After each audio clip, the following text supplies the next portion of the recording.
और बड़ी खबर पर नजर। सुशांत सिंह राजपूत आत्महत्या मामले में उनकी करीबी दोस्त रिया चक्रवर्ती आज अग्रिम जमानत की याचिका दे सकती हैं। इस बीच बिहार में रिया चक्रवर्ती पर केस दर्ज होने पर मुंबई पुलिस का कहना है कि पैसों के लेन देन को लेकर पीड़ित परिवार ने मुंबई पुलिस से कोई जानकारी साझा नहीं की और न ही कोई शिकायत की है। मुंबई पुलिस ने यह भी साफ कर दिया कि वो जांच में बिहार पुलिस की पूरी मदद करेगी। रिया चक्रवर्ती पर केसरिया चक्रवर्ती के खिलाफ सुशांत के पिता ने पटना में एफआईआर दर्ज करवाई है। खबर है सीएम नीतीश कुमार से फोन पर बात करने के बाद सुशांत के पिता ने यह एफआईआर दर्ज करवाई, जिसके बाद बिहार पुलिस की एक टीम इस जांच के लिए मुंबई पहुंच गई। खबर है कि बिहार पुलिस रिया चक्रवर्ती के सीए, उनके मैनेजर, सुशांत के सीए और सुशांत के मैनेजर से पूछताछ करेगी। बताया जा रहा है कि बिहार पुलिस की टीम रिया और उनके परिवार वालों से भी पूछताछ कर सकती है और जरूरत अगर पड़ी तो उनको गिरफ्तार भी किया जा सकता है। इसी मामले में कानूनी सलाह के लिए बीती रात रिया ने अपने वकील से करीब 3 घंटे बातचीत की।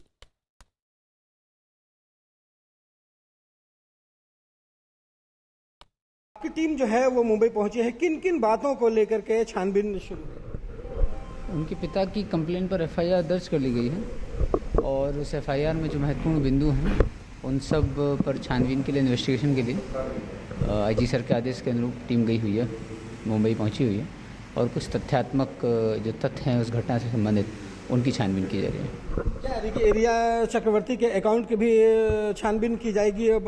जिस ढंग से सुशांत सिंह राजपूत के साथ उनके रहे जो बातें कंप्लेन में जो भी महत्वपूर्ण तथ्य हैं, जो उस एफआईआर की हमारी जो तथ्य हैं उसमें उनकी छानबीन के लिए आवश्यक होंगे, उन सभी, चाहे वो अकाउंट डिटेल हो या अन्य कोई भी डिटेल हो, उन सभी तथ्यों की जानकारी के लिए और उनकी सही स्थिति पता करने के लिए ही टीम वहाँ गई है और वो अपना कार्य कर रही है।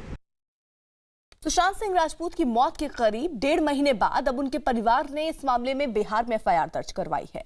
सुशांत के पिता के सिंह ने पटना के राजीव नगर पुलिस स्टेशन में सुशांत की करीबी दोस्त रिया चक्रवर्ती के खिलाफ एफआईआर दर्ज करवाई है और इस एफआईआर में रिया चक्रवर्ती समेत 6 लोगों के नाम हैं, जिनमें रिया के अलावा इंद्रजीत चक्रवर्ती, संध्या चक्रवर्ती, शौविक चक्रवर्ती, सैमुअल मिरांडा और श्रुति मोदी के नाम शामिल हैं।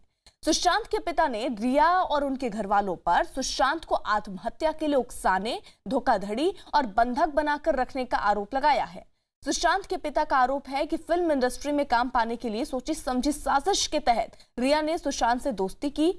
यही सुशांत के पिता ने यह भी आरोप लगाया कि सुशांत की मौत से पहले 8 जून को रिया उसके घर में रखे कैश, गहने, लैपटॉप, क्रेडिट कार्ड और सारे पासवर्ड लेकर चली गई थी। इतना ही नहीं, जब सुशांत ने रिया की हरकतों का विरोध किया तो उसने सुशांत की मेडिकल रिपोर्ट सार्वजनिक करने की धमकी देकर उसे ब्लैकमेल किया और पूरी फिल्म इंडस्ट्री में सुशांत को पागल घोषित करने की धमकी तक दे दी। सुशांत के पिता के मुताबिक रिया ने 1 साल के अंदर सुशांत के एक बैंक अकाउंट से 15 करोड़ रुपए भी निकाले थे। एफआईआर में उन्होंने ये भी आरोप लगाया कि रिया ने भूत प्रेत का डर दिखाकर सुशांत को मकान बदलने के लिए मजबूर किया था और बाद में इलाज के बहाने सुशांत को दवाओं का ओवरडोज भी दिया गया था।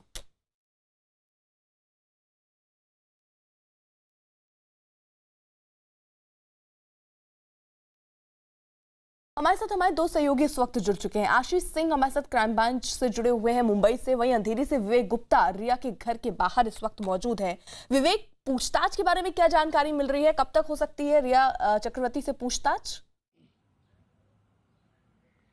अर्पिता, देखिए, इस पूरे मामले में रिया चक्रवर्ती के खिलाफ और उनके परिवार वालों के खिलाफ 6 लोग के खिलाफ मामला दर्ज हो चुका है पटना के पुलिस स्टेशन में। उसके बाद पटना जो बिहार पुलिस की टीम है, 4 लोग की टीम है, वो मुंबई पहुंच चुकी है। अब जब भी कोई दूसरे राज्य से वो पुलिस से महाराष्ट्र में आती है तो नोडल एजेंसी यहाँ पर क्राइम ब्रांच होती है और मुंबई में पूरा मामला है तो मुंबई क्राइम ब्रांच इसकी नोडल एजेंसी है। अब मुंबई क्राइम ब्रांच के साथ पटना पुलिस के जो लोग हैं वो मुंबई के जुहू स्थित, आप जो मेरे पीछे देख रहे हैं, जुहू स्थित प्राइम रोज अपार्टमेंट और सी जगह पर रिया चक्रवर्ती अपने पूरे परिवार के साथ रहती हैं और बताया जा रहा है कि जैसे ही पटना पुलिस अंधेरी क्राइम ब्रांच में पहुंचेगी, उनके साथ क्राइम ब्रांच के कुछ लोग होंगे, साथ ही साथ महिला अधिकारी भी साथ में होंगी। पूरी टीम तैयार होने के बाद सबसे पहले वो जुहू स्थित जो रिया का घर है वहां पे आएंगे, उनसे पूछताछ करेंगे। लेकिन रिया के ऊपर जो मामले दर्ज हुए हैं वो काफी संगीन धाराओं के तहत दर्ज हुए हैं। उसमें चीटिंग और अबेटमेंट, ये दोनों मामले दर्ज हुए हैं, दोनों नॉन वेलेबल ऑफेंस हैं और इसी बात से रिया को डर है कि उनकी गिरफ्तारी पूरे मामले में संभव हो सकती है। यही वजह है कि रिया ने कल तकरीबन 3 घंटे तक अपनी लीगल टीम से बातचीत की और बातचीत करने के बाद अब ये तय करेगी कि इस पूरे मामले में एबीए यानी कि एंटीसिपेटरी बेल वो अप्लाई करती है या नहीं। लेकिन जो उनके वकील है उनका साफ तौर पर कहना है कि अभी तक उन्होंने एबीए अप्लाई नहीं किया है। इसको लेकर वो रिया चक्रवर्ती और उनके परिवार वालों से लगातार संपर्क में है कि वो कोर्ट में एंटीसिपेटरी बेल अप्लाई करती है या नहीं। लेकिन अभी पूरा मामला काफी ज्यादा गहराता जा रहा है क्योंकि एक तरफ मुंबई पुलिस है और दूसरी तरफ पटना पुलिस है। मुंबई पुलिस का दावा है कि उनकी पूछताछ में कोई भी ऐसा तथ्य नहीं आया था कि जिसमें यह कहा जा सके कि सुशांत सिंह राजपूत के अकाउंट में 15 करोड़ रुपए निकाले गए। दूसरा जो तथ्य था कि इसमें उसे जो मेडिकल स्टेटस है उसकी रिपोर्ट लीक करने की वजह रिया चक्रवर्ती ने बताई थी। मुंबई पुलिस का साफ तौर पर कहना है कि रिया चक्रवर्ती ने उन्होंने 8 घंटे तक रिया चक्रवर्ती का स्टेटमेंट लिया था, वहां पर ऐसी जानकारी उन्हें नहीं दी गई थी। साथ ही साथ जो पीड़ित परिवार है उन्होंने भी इसकी जानकारी मुंबई पुलिस को नहीं दी थी। लेकिन दूसरी तरफ पटना पुलिस में ये एफआईआर हुई है, उसमें सुशांत सिंह राजपूत के जो पिता है के सिंह, उन्होंने बाकायदा मामला दर्ज कराया और संगीन आरोप लगाए। पहला आरोप यह है कि सुशांत सिंह राजपूत के अकाउंट से 15 करोड़ रुपए निकाले गए हैं, कहां गए हैं, किसके पास गए, इसकी जांच की जाए। दूसरा जो बड़ा आरोप लगाया गया है कि मेडिकल रिपोर्ट छुपाने के लिए रिया चक्रवर्ती लगातार सुशांत को ब्लैकमेल करती थी कि वो मीडिया में लीक कर देंगे और बॉलीवुड के कई जगह मेडिकल रिपोर्ट लीक कर देंगे ताकि उन्हें काम नहीं मिल पाएगा। और साथ ही साथ ये भी बताया गया कि उनकी मेडिकल स्थिति बिगाड़ने के लिए रिया चक्रवर्ती और उनका परिवार लगातार उन्हें मेडिसिन का हैवी डोज देता था। तो ये 3 बड़े आरोप सुशांत सिंह के पिता ने लगाए हैं। इसी आधार पर पटना पुलिस ने बाकायदा एफआईआर दर्ज की है और जांच करने के लिए उनकी 4 लोगों की टीम बाकायदा मुंबई में है। और बताया जा रहा है कि इस पूरी जांच के लिए क्राइम ब्रांच साथ में रहेगी, पटना पुलिस के साथ में रहेगी और संभव ये भी है कि कुछ देर बाद जो मुंबई क्राइम ब्रांच और पटना पुलिस के जो अधिकारी हैं जो आए हुए हैं पटना से, वो रिया के घर पे आएंगे और उनसे पूछताछ और स्टेटमेंट भी लेंगे। आशीष, आपके पास क्या जानकारी, क्राइम ब्रांच का अगला रुख क्या होगा? क्योंकि 1.5 महीने के बाद, हालांकि पिता जो है उनके सुशांत के, उन्होंने एफआईआर दर्ज करवाई है, कई गंभीर बातें इस पर कही हैं। जो पूछताछ रिया से हुई थी उसमें क्या इस तरीके का कोई जिक्र हुआ था? क्या कोई जानकारी है आपके पास? जी, शुरुआती पर सबसे पहले मैं बता दूं कि क्राइम ब्रांच की टीम यहां पर जो मौजूद है उससे जो है लोकल कोऑर्डिनेशन मांगा जाएगा। बिहार पुलिस की जो टीम यहाँ पे पहुंची हुई है लोकल सपोर्ट मांग रही है ताकि जो भी कार्रवाई हो वो एक लीगल टर्म्स में हो। जहां तक उबर का जानकारी उबर का सामने आई है, बिहार पुलिस यहां से उस बैंक में जाएगी जहां पर सुशांत सिंह राजपूत का बैंक अकाउंट था, वहां से उनकी फाइनेंशियल ट्रांजैक्शन की वो डिटेल्स निकाली जाएंगी, जो डिटेल्स साफ तौर पे आरोप लगाए हैं परिवार ने, ताकि वो साबित हो सके।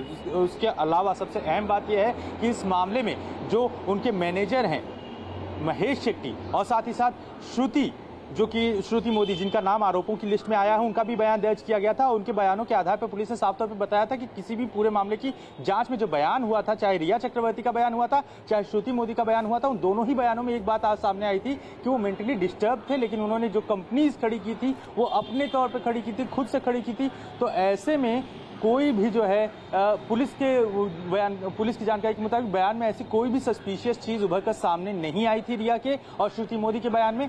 लेकिन अब जब बिहार पुलिस ने मामला दर्ज किया है तो कहीं ना कहीं जो इन्वेस्टिगेशन नए सिरे से शुरू होगी उसमें श्रुति मोदी का से भी बयान दर्ज किया जाएगा। इसके अलावा सबसे अहम बात, बैंक के ट्रांजेक्शन डिटेल्स निकालने के बाद पुलिस उनकी बहन मीतू से बयान दर्ज करने के लिए मलाड जाने वाली है, जहां पर उनसे पूछताछ की जाएगी, क्योंकि वही एक प्राइम विटनेस है। जब सुशांत सिंह राजपूत ने आत्महत्या की थी तो वहां पर मौजूद थी। तो ऐसे में कहीं ना कहीं पूरी इन्वेस्टिगेशन एक नए सिरे से खोलने की तैयारी में है बिहार पुलिस। बिल्कुल आशीष, जिस तरीके से आप जानकारी दे रहे हैं कि रिया से भी पूछताछ हो सकती है, सुशांत की बहन से भी पूछताछ हो सकती है। आशीष, इस बीच ये भी जानकारी मिल रही थी, क्योंकि रिया से जब पूछताछ हुई थी तो रिया ने कहा था कि सुशांत ने ही उन्हें कहा था कि वो घर छोड़कर चले जाए। अब परिवार वालों का ये आरोप है कि क्रेडिट कार्ड उनका लेकर चली गई, लैपटॉप लेकर चली गई, कैश लेकर चली गई। तो जब पुलिस वहां पर पहुंची थी उस वक्त, जब सुशांत की डेड बॉडी वहां पर थी, तो क्या ये सारी चीजें पुलिस को वहां से नहीं मिली थी? जी, सुशांत के मामले में जो है रिया का जो बयान था उसमें उन्होंने साफ तौर पे बताया था कि किस तरह से वो जो है शुरुआती दौर में 2012 में जो है सुशांत सिंह राजपूत से मिली थी, दोनों के बीच नज़दीकियां बनी। 2015-16 तक उन्होंने यशराज को छोड़ा और इसके बाद फ्री हैंड होकर जो है काम करने के लिए बॉलीवुड में उतर पड़े थे। लेकिन इस दरमियान किसी भी तरह का दोनों के बीच विवाद नहीं था। यहाँ तक कि सुशांत सिंह राजपूत के डिप्रेशन के दौरान वो उनका ख्याल रखती थी। उन्होंने डॉक्टर के पास उनको जब उनकी दिमागी हालत डिस्टर्ब हुई तो ऐसे में साइकियाट्रिस्ट के पास लेके जाना, साथ ही साथ दवाओं का पूरा ख्याल रखना, ये सभी काम जो है रिया करती थी। और ये बात रूमी जाफरी जो कि डायरेक्टर प्रोड्यूसर हैं, उनके भी बयान में इस बात की पुष्टि हुई थी कि रिया ने ही उन्हें बताया हुआ था कि सुशांत सिंह राजपूत की जो है हालत वो नाजुक बनी हुई है। और साथ ही साथ एक चीज सबसे अहम कि रूमी जाफरी ने अपने बयान में कहा था कि उन्हें जो जानकारी मिली थी जब सुशांत सिंह राजपूत अस्पताल में एडमिट थे तो उन्हें बताया गया था कि उन्हें डेंगू हुआ है। ये बात उनके परिवार के स्टेटमेंट में भी आई है और ये दोनों ही जगहों पर रिया ने ही बातें जो है वो बताई हुई थी। तो कहीं ना कहीं संदेह के घेरे में अब रिया आती हैं। बिल्कुल आशीष और विवेक, आप नजर बनाए रखिए और अपडेट के लिए आपका रुख जरूर करेंगे।